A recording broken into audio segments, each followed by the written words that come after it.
Napalaos ti panagyaman dagiti upat at top-notchers iti Mariano Marcos State University iti karkalpas a licensure examination for professional teachers kadagiti amin at timulong kadakwada dagitoy ket the Mr. Dexter Baptista ana kagun-od ti 6th place ken ratings na ket 92.80%, Miss Micaela Aviva ken Mr. Jonathan P. Ayala ana kagun-od ti 7th place ken ratings a 93.60% ken ni Mr. Asen Dumawal ana kagun-od ti 10th place ken ratings a 92.20%. Batadda nga isu dati na ala akas Team Alpha wenno dagiti reviewers ti Carl Balita Review Center nga advance ti panag-review da gapo ka dagiti potential da. For me, sir, kinyaket idi first siguro mga March or before graduation, sir, ket hanak pala nagrugi. So nag-focus lang palang ACADS ko until graduation and eventually mga after graduation nag-focus na talangan, sir. And siguro one of the many things na inabobrak met as regular examine ket know that the OS DGJ contents the exam in order for us to be aware no ano DGJ dapat nga reviewin talaga, sir. And of course, enroll to a good review center just like CBRC. And dakalbet nga tulong ti CBRC ti preparation ko, sir, since I was part of Alpha, sir, which is basta lang special section for TGJ. Medyo kaya naman ti the potential naman nga agpas ay agtap patcher, sir. Imbatadda at ipanagbalinda at top-notcher ket saan daan namnamang yung binayugan na dayto iti determinasyon ken karagtap to magun-od da dagitoy nga ara paapda.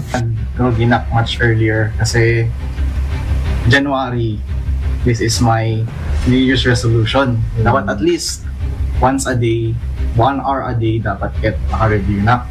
And then habang bayag nasanay ko met gini nag-review. So from 1 hour a day nag-compound nagbaling 2 hours a day, 3 hours a day, and then eventually nag-review ti CBRC. Ay nasal kami nga online resources da learning resources habang nagsabay iti face-to-face reviews. So from there on pinag-reing, pinagturo, pinagpangan, review lahat to the point nga na panaginip ko pa iti pinag-review, sir.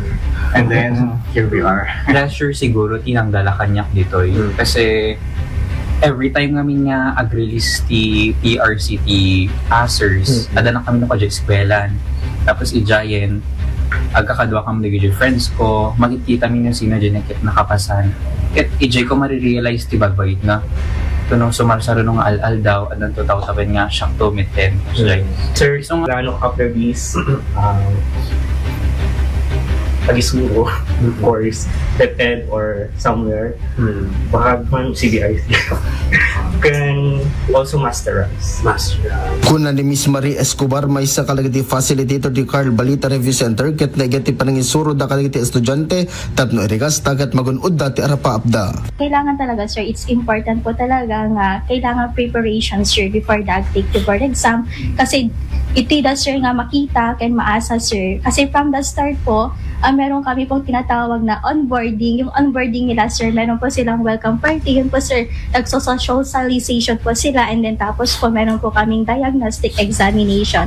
Yun po kasi, sir, yung diagnostic examination, doon po sila matitrain kung paano po mag-shape kasi yung standard po namin ay ano rin po ng PRC, tapos sina-check rin po ng OMR po, sir, yung optical mark reader. So, doon po sila na sa test-taking strategies po, sir.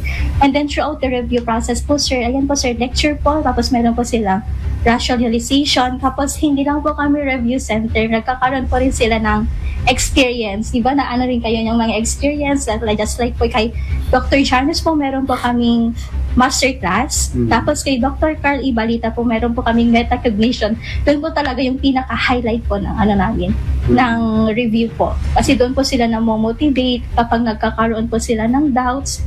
Yan po, papasok na po doon talaga po yung nila, kung paano nila imo-motivate yung tunggal may sa kanya dati learning circle datay, sir. Kabayatan namang namnaman ti CBRC Lawagad adupay ti mapagbalinda at top-notchers iti sumarsaro ng eksaminasyon.